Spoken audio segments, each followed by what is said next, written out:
What's up gamers, DreamcastGuy here, and today I want to rant about the good side of gaming ripoffs. That sounds a bit weird, but let me really get into it. Let's start off with the stuff that kinda sucks. Normally when we hear the word ripoff, we picture stuff like PlayStation All-Stars Battle Royale. That was obviously just a really bad clone of Super Smash Bros. It had less characters, less fun, and a really bad super move system that nobody really enjoyed, but there's also a positive side of this that we don't see as much. Think about stuff like Overwatch. When this first came out, it was highly criticized as being too close to what it's basically playing off of, Team Fortress 2. Some people are even naming their videos, Team Fortress 3 is great, really kind of pointing out that the original hero shooter and this new hero shooter have a lot of overlap. But despite that, it's managed to build its own massive community and have all sorts of cosplay, cool stuff, and let's keep in mind, once you buy that game, all the DLC has been free. Overwatch has kind of brought in a new age of competitive gaming and built a whole community around it, despite the fact that on paper it is a ripoff. Or look at something like Sonic All-Star Racing. That's just Mario Kart, but despite that, we can actually enjoy it because it does one big thing that Mario Kart doesn't. It appears on multiple consoles. It's on PlayStation, it's on Xbox, and of course, it's still on all the original Nintendo consoles. So because of it, it has access to a wider audience. And so for those of us who are really craving some random Mario Kart fun, but don't want to hook up a Nintendo 64, we have this other option that exists across all these different platforms. I love it because it's willing to do something that's already been done, but in its own way, have its own kind of flair, and be accessible where others aren't. And this really brings me to the main focus of my topic today. I want to talk about Fortnite. Right now, there are a lot of allegations going around that Fortnite is blatantly ripping off PUBG, PlayerUnknown Battlegrounds. In fact, the makers of PlayerUnknown Battlegrounds are so mad, their studio, Bluehole, officially released a statement calling them out. Now, I didn't want to report on this when I first heard about it because I wanted to play the game myself. I wanted to spend like 20 hours with both and really see how much the allegations are true. And I have to say that they are, but I'm totally okay with that. In both PlayerUnknown Battlegrounds and Fortnite Battle Royale, they basically have the same rules. 100 players are dropped on a tiny island full of randomized weapons. By breaking into houses and finding supplies, you need to gear up and try and be the last man standing. By shooting your opponents and outsmarting them in the field, you'll actually get to upgrade your gear, and you also have to keep aware of the fact that there's a constantly shrinking area.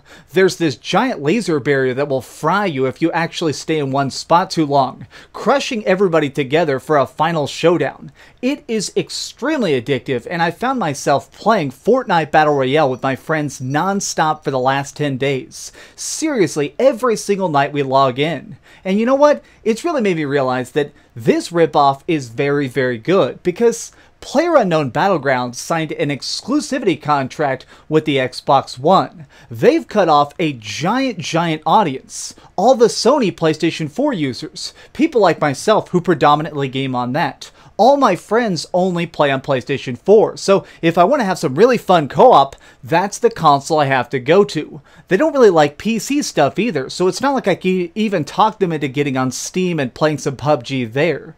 But that's really cool to me that Epic Games stepped up and went, you know what? We want to see if we can test our own hand at this. So what they did is, they made the Battle Royale mode with their own maps, their own flair, and also had their own little mechanics, like the fact that you can still build bases in this game type. You can cut down trees and construct towers, that way you can better snipe your foes as they run from the incoming laser barrier. There were so many epic moments where I managed to corner someone in a house, shoot them, grab their supplies, and then try and toss them to a buddy who's also constructing some sort of barrier to keep us safe.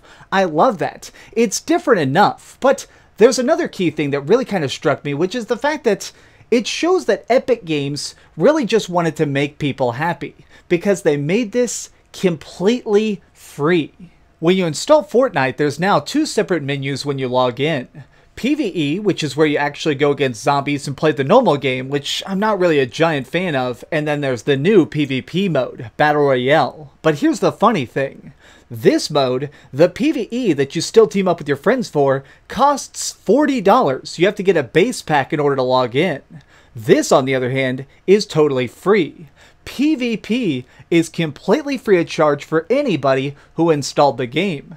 Now, the reason I think that's so cool is because actually, they're doing a giant service. By making this ripoff, they're giving something that people have been demanding on the PlayStation 4, to have PUBG in some form on this console. And now, they're actually getting tons and tons of money for it. Instead of charging up front for the entire game, they're making this one mode free, and they've already had over 1 million people install their game since they released this. Since I was curious about how much money they were making off this free game, I decided to actually ask their PR representatives for official statements. And basically what they told me was, while most players are only playing the free game, a lot of people, roughly 5% from my guesstimation, are actually buying the other game. They're buying the single player pack. They're making it where they can go against zombies, level up, and do all the normal storyline content on top of this. Which means, by actually trying to do this service, by trying to create something extra for fans, for making this ripoff accessible,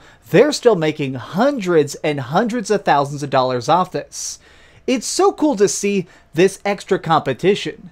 PUBG is currently one of the biggest games in the world. It's already sold 12 million units in a matter of months, which is crazy, crazy high numbers for such a short sales window. And now it's the most streamed, it has the highest concurrent players, it needs some competition. In order to force them to improve faster, they needed somebody else there trying to take a big piece of their pie. And looking at the fact that over 1 million people in 10 days have installed Battle Royale of Fortnite, it shows that this is a market that could possibly become its own genre. A ripoff is pushing the envelope. A ripoff is actually entertaining more people on the PS4 than the original. I love that, and it's really got me thinking that maybe the word ripoff doesn't have to be quite such an insult. But I guess I'm a little bit biased because I am enjoying the hell out of this game. But what do you think about it? When is the time that you played a ripoff that was, in your opinion, dramatically better than the original? Let me know in the comments down below. Have you tried Fortnite Battle Royale or PUBG? Let me know which one you think is better, and if I'm dead wrong for liking Battle Royale, also tell me in the comments. Thanks so much for watching, gamers. If you enjoyed this video, please give it a thumbs up, share with your friends, and subscribe if you haven't already. But do me the biggest favor of all and keep dreaming.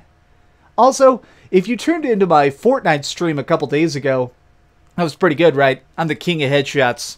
Not a big deal. Alright, I'm gonna go get some kills. Oh, hey! I was just playing a little bit of Grand Theft Auto on my Darth Vader PSP.